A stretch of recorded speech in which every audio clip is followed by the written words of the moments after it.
Libourne en fait, les 16 et 17 juillet, le Tour de France sera dans la Bastide. Et qui de mieux que Jean-Louis Arcaraz pour nous parler de la grande boucle, parce que sans Jean-Louis Arcaraz, peut-être qu'il n'y aurait pas eu de Tour de France à Libourne.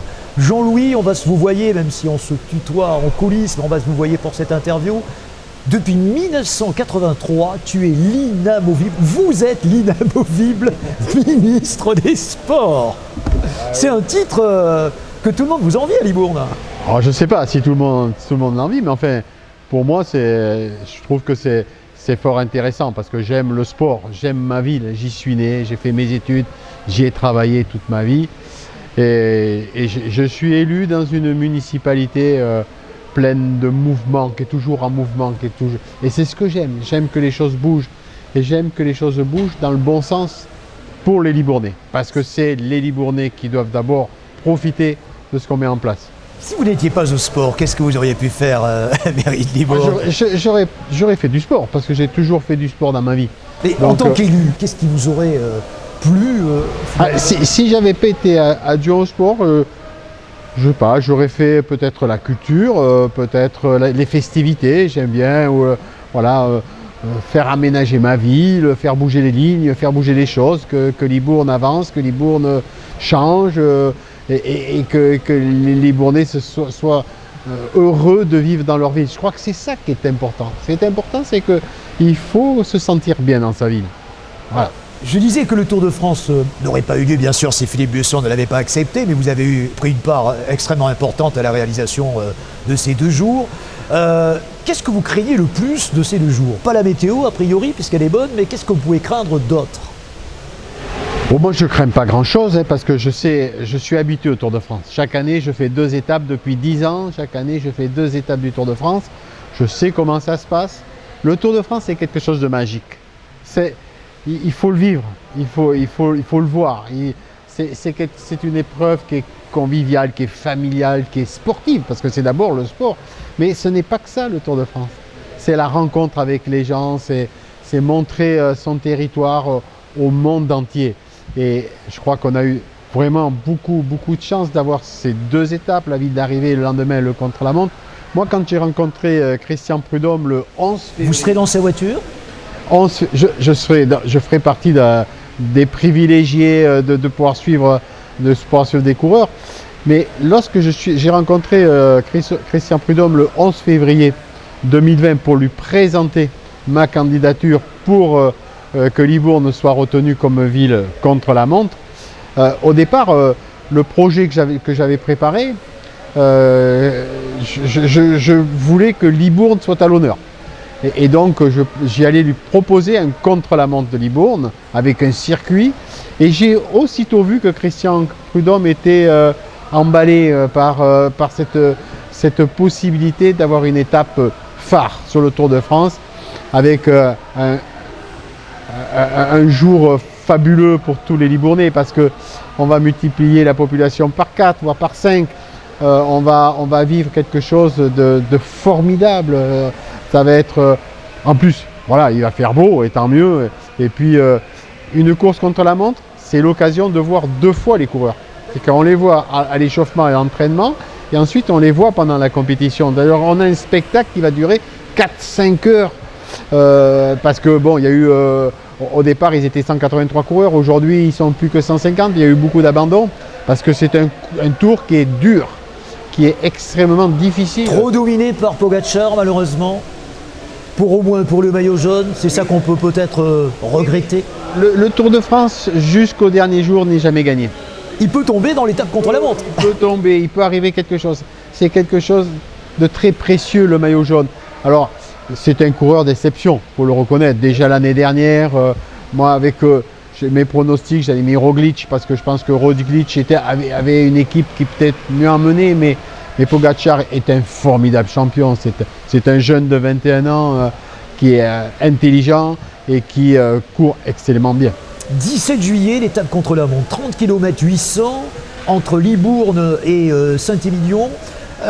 Où sont les endroits où il faut se positionner si on veut avoir des émotions pendant cette étape contre la montre? Moi je les connais, mais vous allez me les donner. Oui, sur les 31 km, ce n'est pas un circuit très technique, très compliqué. Et il y a 2-3 endroits où il faut être. Voilà. Alors il y en a un, incontournable. Alors, il y a le départ aussi, Oui. le départ parce qu'on voit passer tous les coureurs. Il y en a un qui sera plus dans la montée de Néac, Évidemment, voilà, où là, il y a un site merveilleux, magique. mais qui va être pris d'assaut de Oui, on bonheur. peut l'imaginer. Parce que vous savez, quand Oui. on a l'habitude de suivre une étape, on a déjà repéré les choses. Hein. Et donc, les fans du Tour vont se positionner là. Et aussi, sur il y a un endroit après Pomerol, Oui, au château Certan. oui. Il passe devant le château Certan, mais au retour, il passe à 150 mètres du château Certan, derrière la Dominique. D'accord. Donc, on a la possibilité de les voir passer 2 fois en pleine course, en se déplaçant de 150 mètres à pied. Tous les plus grands châteaux du Libournais seront évidemment concernés, j'imagine. Non, les coureurs passent soit à côté, soit devant. C'est ça qui est extraordinaire. Quand on passe devant Cheval Blanc, quand on passe devant Pétrus, évidemment. C'est difficile de faire mieux. Ouais. Moi, quand j'avais présenté ça à Christian Prudhomme, je fait mon petit circuit en faisant lever les châteaux et je voyais ses yeux scintiller. Je disais oui, voilà, c'est une image extraordinaire pour le territoire parce que c'est porté par la ville de Libourne, porté par la Cali, porté par la CDC de Saint-Émilion.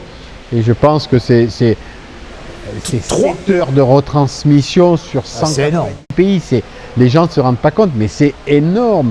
Et il faut savoir que le Tour de France, il y a beaucoup de monde le jour du passage, mais c'est des années qui vont suivre, l'année 2022, l'année 2023, où on va voir une population qui va augmenter à peu près de 15 à 20% de touristes grâce aux retransmissions d'images télévisées qui vont passer sur les écrans du monde entier. Parce que quand on voit un lieu qui est simplement magique, on dit ah ben voilà, j'ai envie d'y revenir. Je vais y aller l'année prochaine, je vais me balader dans Libourne, j'irai à la Calinésie, j'irai faire les murailles de Saint-Émilion. Voilà, je trouve que vous savez, le sport était bien placé pour le savoir, a toujours apporté des images formidables sur les collectivités.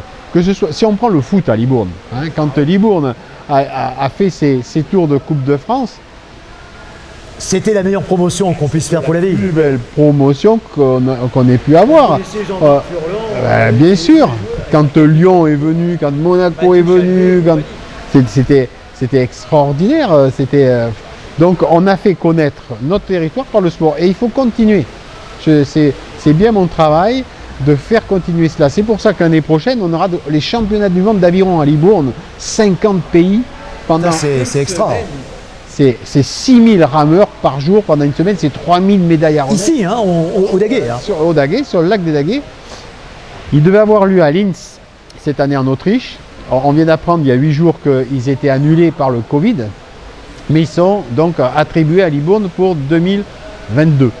Et donc, en 2023, vous allez être aussi une ville qui va permettre aux athlètes 2024, que dis-je, aux athlètes qui vont faire les JO de Paris de se préparer, hein, je crois bien. Alors je crois que vous accueillez le tir notamment, les athlètes du tir. Il y aura également ceux qui vont faire le canoë et ceux qui vont pratiquer l'aviron. Exactement. Oui, je suis bien renseigné, c'est en 2024. Hein. On a postulé, on fait un gros travail là-dessus. On veut faire connaître notre territoire, on veut faire connaître notre ville. On a candidaté pour les Jeux Olympiques de 2024 pour être camp de base. Et on a été retenu. On a été retenu pour l'aviron, on a été retenu pour le canoë-kayak et pour le tir sportif. Et pour le tir. C'est fabuleux. Si on a l'Australie qui vient, si on a des nations, les États-Unis, la Chine, ou enfin l'Angleterre ou d'autres, hein, mais pour notre ville, c'est fabuleux. Et en plus, qui plus est, on a postulé pour être camp d'entraînement pour la Coupe du Monde de rugby en 2023. Et donc là, on a été sélectionné dans le dernier carré et on a été retenu. Donc maintenant, c'est aux nations, aux 20 nations, de choisir l'endroit où ils vont venir pendant 4 semaines en entraînement. J'espère que Libourne sera retenu par le Pays de Galles, l'Irlande, l'Angleterre. Voilà. Merci beaucoup, monsieur le ministre des Sports. Merci Jean-Louis Arcaraz. On va normalement, vous, alors on va dire tu pour terminer, tu aurais dû être présent sur le débat que nous allons organiser en direct. Faites du sport. pas la guerre. Ah oui, c'est mieux de faire du sport que la guerre. Et tu devais être présent. Bon, on aura quand même quelques gros invités. Je pense en particulier à Jean-Jacques Skolnick qui a tracé l'étape contre la montre, comme tu le sais. Il va y avoir également quelqu'un que tu connais peut-être qui s'appelle Claude Dorioren, hein, qui est le directeur de l'UNSS. On a vraiment du lourd. On a des gens avec qui il y a Philippe Sénat, le vice-président. Tu devais être là. Et puis bon, malheureusement, tu pourras pas être à deux endroits. Hein. Exactement. Tellement de choses à faire et à recevoir aussi, parce qu'on reçoit beaucoup de personnes, de personnalités. Donc je me dois d'être présent pour les accueillir. Mais ce que je voulais dire, c'est que je regrette de pas participer à ce débat, parce que le monde sportif français est, à mon avis, en danger. Aujourd'hui, il faut faire très attention à ce qui se passe.